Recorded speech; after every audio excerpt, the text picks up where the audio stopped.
Here is something I learned from my granddaughter, or rather, learned on account of my granddaughter. I used to tell my grandchildren stories, all made up stories, obviously. But then, as all of you know who have any experience of telling stories to children, the stories that you make up fall into a certain pattern, and the children get used to that pattern. The next time you try to tell them stories, they will begin to tell you exactly which story you need to tell and what the details the story comprises should be, in what sequence these details should flow, so on and so forth. For example, if I told my little granddaughter the story of a postman, and she's very fond of stories pertaining to postmen. I don't know why. I happened to tell her a story in which a postman figured, and thereafter she latched on to postman. And whenever I give her the choice of the story, she would say, "Please tell me the story of the postman." And once I begin the story of the postman, she will provide all details precisely in the sequence in which those details were presented to her in the original couple of versions. So, for example, the postman's height, the size of the postman's pocket, the color of the postman's bicycle, whether the postman carried sweets for the children in the village, what was the color of the postman's door, so on and so forth. And if in any particular day I happened to lose sight of those details and took the liberty of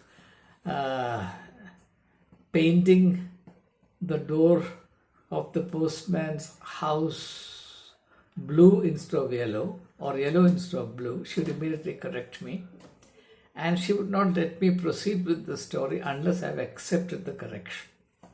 And for quite some time, I used to wonder why this was so. Everything had to be in that particular form, without which the story could not make any progress. So I began to investigate, I began to mull over it. Then, in a particular book I read, the author of the book is, I think, Lorenzo Conrad. The title of the book, yes, I remember now, is on aggression. Not a particularly important book. I wouldn't really recommend or insist that you read it. It's a somewhat technical book. It's a book that belongs to the kind of investigation of behavioral patterns. A scientific study of aggression among various forms of life, including fish, animals, human beings, etc. If you're interested in that, surely by all means. The author is Lorenzo, Lorenzo Conrad, Konrad, Conrad. But you need a lot of patience if you want to read that book. I had to really muster all my patience to read that book. In the initial couple of pages, then of course it changed its nature. But that's not important. Now, in that book, I remember to have read the story of a village parish priest. Now, this parish priest came to this village on transfer from some other parish, and there he happened to buy a horse. Not a very expensive horse. A priest cannot afford race horses, as you know. So he happened to buy a horse, and he did not know that the owner of the horse, the man who sold this horse to him, was a drunkard. he used to ride on the back of this horse and go to all pubs in that area. And the horse got used to all the pubs in that region. So it had virtually a kind of map of all the pubs. And invariably, the man would set out in the morning and then he'll go to pub number 1, spend some time there, regale himself, and then he'll move to the second one. And there, after having entertained himself and spiritually enlightened himself, he'd go to the third, fourth, like that. So the parish priest, being completely ignorant of the background of the horse he bought, on the very first day, mounted the horse, and the horse straight away went to the first pub. And he tried to persuade the horse to move on, but the horse would not move on unless the parish priest got down from the horse and went into the pub and spent some time there, which he did. Then he came back and mounted the horse again, and immediately the horse took him to the next pub. And again, the horse will not move on unless the parish priest dismounted and went into the pub, which he did. He spent some time there, and he resisted the temptation to drink as best he could. But he came back mounted, and the horse thought that, like in the case of its previous owner, the priest also had partaken of whatever it keeps human beings rather uncontrollably cheerful. So as soon as the priest mounted the horse, it took him straight to the third pub. And again, as usual, the man had to go in, the priest had to go in, and this time he partook of a little bit of liquor. And then to the neck, then to the neck. And the story next and next. And the story goes that in a short span, a few days, the parish priest became a drunkard. Now, what is the connection between what I noticed in my granddaughter and this story? And why should we pay attention to the underlying pattern? Now, the point is this. Most of us, in fact all of us, are creatures of habit. Creatures of habit. And sometimes we might think that we are doing certain things because of certain higher convictions or noble interests, etc. No, very often, 99% of the time, we are acting out of the compulsion of habits. Habits formed even before we have had time to understand the meaning of these habits, the relevance and the usefulness thereof. Now, this makes me also think about our religious habits. For example, very early on in our life, the habit of attending church Sunday service in a church is inculcated in us.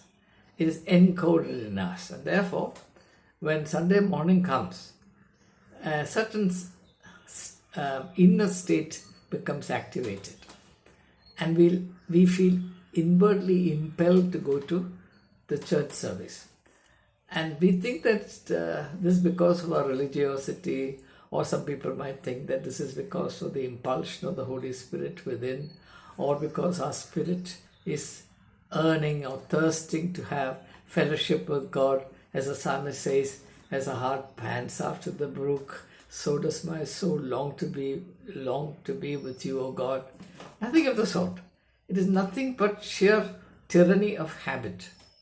So, what I noticed in my granddaughter, in the process of telling stories, triggered these thoughts in me, which finally led me to a reappraisal of our religious habits. And I am today totally convinced that for the better part of our time, we adhere to certain religious practices, customs, habits, etc. only because early on in our life, this has been turned into a deeply encoded, deeply entrenched series of habits. And therefore, Like in the case of the drunkard's horse, we have to really adhere to whatever we have been trained to do from early life. So I'm not therefore saying that we should not do these things. I'm only saying that we need to ask ourselves whether or not we are doing these things only because of the compulsion of habit, in which case I'm afraid there is no spiritual merit. It could well be that we are doing these things out of a sense of higher purpose also. I don't rule out that possibility at all, but there's no guarantee at all that since a man or a woman goes to Sunday service without fail, participates in it from start to finish, he is in a spiritual state, or he has some kind of sense of godliness, godly presence, etc. I might here also make a mention of the very famous research study conducted by the Pew Foundation in the United States, which studied the worshipping habits of Christians belonging to some 2,500 congregations in the United States of America, belonging to various denominational churches. And the findings of this survey, research survey, were really very shocking. The survey reveals that about 85% of the people regularly attending church services on Sundays revealed that they never had a God experience or improved God awareness during the time that they attended Sunday service inside the church. At the same time, if you're not found attending a church service on Sundays, the priest gets very upset. I remember an Orthodox priest in Mavelikara when I was growing up there, and I was maybe a young lad of 12, 13, 14, 15 years, that period. He was a very conscientious priest. His name was Father T.I. Gibergis. I'm very grateful to him. I respect his memory because he was a source of great encouragement for me. There is a context to it. Maybe I'll reveal that also at the end of this video. Now, the thing about him was that he was a member of the Odhara Dera. He was a celibate priest. Therefore, he had plenty of time, plenty of energy at his disposal. During the Sunday service, he would very minutely observe which boy or girl was absent from the Sunday service. And he had a photographic memory. And come Monday morning, he had an English rally cycle, and there was a beautiful cane fixed to the cycle, the carrier of the cycle, and he would set off. And he'd go straight to the houses from where the children were absent at the previous Sunday worship.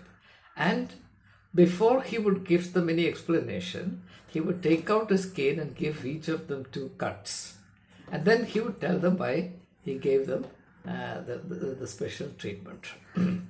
Now, coming to this point where Father T.I. Givergis took some interest in me, he was invited as chief guest in Bishop Hodges High School, where I was a high school student.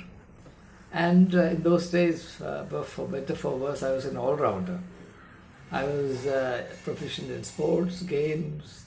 I always won the poetry recitation competition. I was always number 1 in studies, etc., etc. So, in that annual function at which Father T.I. Givergis was the chief guest, every prize announced was awarded to me. And he was in charge of the Mavelikara Orthodox Church. It was a very large congregation, more than 1,000 families in those days. And he was so cut up, he was so disappointed that there was not a single Orthodox child who got a prize at that function. So he thought I was a genius, and he cultivated friendship with me, and he would invite me to his parsonage, and he would give me sweets, and he once even presented me with a German timepiece because he said, "You are a very studious young chap. This might help you." And I still remember, I have a very clear memory of the German timepiece that he gave me with a radium dial and all that, which in those days was a rarity, and I was greatly excited about it. I kept that for a very, very long time. Anyway, so So, Sunday service, I'm today convinced that the importance attached to regular attendance at Sunday services in churches is grossly exaggerated, and it survives and it is sustained largely by the force of habit rather than any spiritual discipline.